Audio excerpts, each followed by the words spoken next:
ગુજરાતભરના તાજા અને સચોટ સમાચાર મેળવવા માટે અમારી રાષ્ટ્રીય સમાચાર ચેનલને સબસ્ક્રાઇબ કરો અને બેલ આઇકન પર ક્લિક કરો।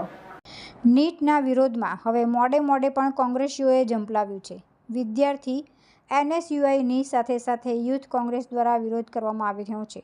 નીટ મુદ્દે એનએસયુઆઈએ યુનિવર્સિટી સામે અને યુથ કોંગ્રેસ દ્વારા કલેક્ટર કચેરીએ વિરોધ પ્રદર્શન કરવામાં આવ્યું હતું। નકલી નોટ ઉડાવવામાં આવી હતી, સાથે જ નારેબાજી કરવામાં આવી હતી। યુથ કોંગ્રેસના વિરોધ પ્રદર્શનને લઈને પોલીસ કાફલો પણ ખડકી દેવામાં આવ્યો હતો। ગુજરાત યુથ કોંગ્રેસના પ્રમુખ હરપાલસિંહ ચુડાસમા અને સુરત યુથ પ્રમુખ પ્રદીપ સિંઘવની આગેવાનીમાં વિરોધ પ્રદર્શન કરવામાં આવ્યું હતું।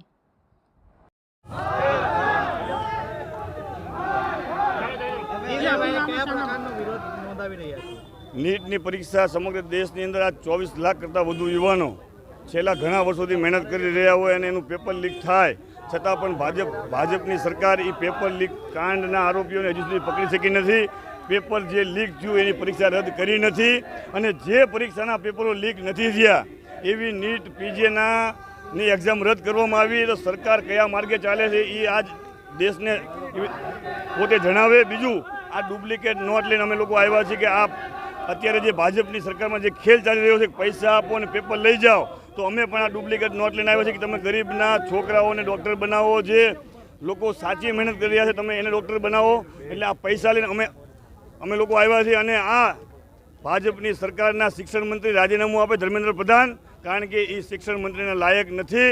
સરકાર બનતાની સાથે શપથ ગ્રહણ કરવાની સાથે જે રીતે દેશની અંદર પેપર લીક કાંડના આખા બનાવો છે આપણે સામે આવ્યા છે ત્યારે અમે એનું રાજીનામું માગીએ છીએ।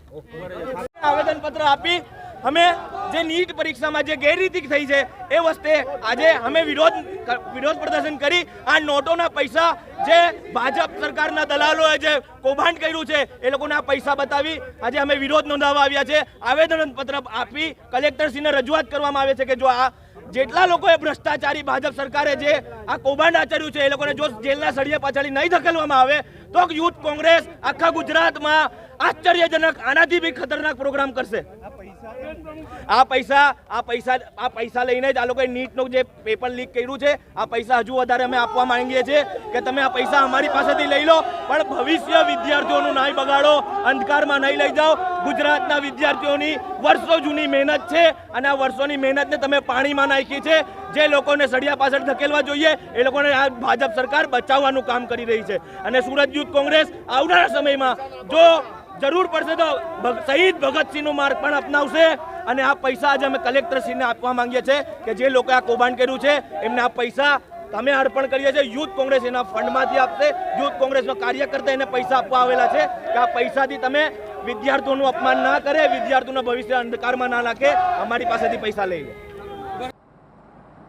તુલસી શર્મા સાથે રાષ્ટ્રીય સમાચાર સુરત।